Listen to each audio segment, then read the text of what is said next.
this is our first module, so let's get a bit of high-level overview. So we have the foundation first before we dive into the practical work. In this video, let's talk about the Jupyter ecosystem.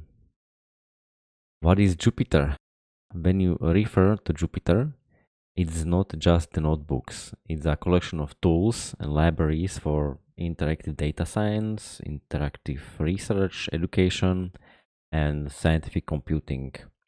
Project Jupyter started basically in 2001 with IPython, which later evolved into the Jupyter project. Jupyter notebooks are at the core, and they are very popular, and their popularity is still rising. For example, in the year 2015, there was just 200,000 notebooks hosted on GitHub, approximately, and currently there are more than 10 million. One of the key features of Jupyter is that it emphasizes optimal data science workflow together with interactive computing. Interactive computing is a very important aspect of Jupyter. It means that you can iteratively execute small fragments of code to explore your data and experiment with your ideas. It is making it easy to implement and experiment with various approaches. It's a non-profit open source project licensed under BSD license and hosted on GitHub.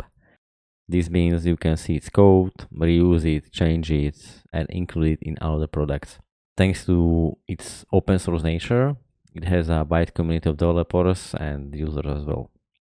Jupyter originally started as a project for Julia, Python, and R, so that's the name, Jupyter. But now it supports over 50 programming languages. Reproducible research is another very important aspect of Jupyter notebooks. Reproducible means when you have original data, software, and code, you can achieve the same results. This is crucial for scientific research because it makes it possible for others to understand and replicate your process. You keep the code, data, and text together in one document, and this makes it easy to track the entire research from start to finish.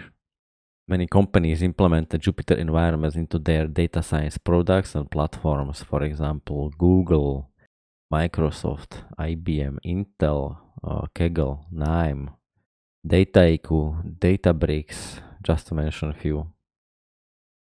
These cloud platforms make it easy for you to access almost unlimited computational resources for your projects, basically in just a few clicks. Jupyter notebooks are integrated into a few IDEs as well, like Visual Studio, Dataspeller, or PyCharm, for example. What are the main components of the Jupyter ecosystem?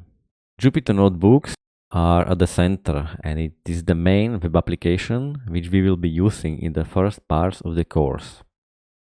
Then it's Jupyter Lab. Jupyter Lab we will be using in later chapters. And it's an enhanced UI for working with Jupyter notebooks and other files which you need for your development. It is basically a full-blown IDE with file browser, debugger, console, and other. You can manage very easily all your notebooks in there. Another component is IPython. IPython provides architecture for interactive computing with interactive shell and a kernel for Jupyter. Binder is a web-based platform that allows you to create and share environments for your notebooks. Basically, you can create a live executable environment from a GitHub repo, which is very fast and very convenient, with no setup or installation required. Jupyter notebooks and Jupyter Lab, they are designed for single user, but with the help of Jupyter Hub, you can manage your environments for multiple users. And another component, these are the extensions. Because the open source nature of which Jupyter has, there are plenty of additional software available to enhance its functionality even more. And we can group them all together into extensions category. In our next video, we will talk about the reasons why to use Jupyter notebooks.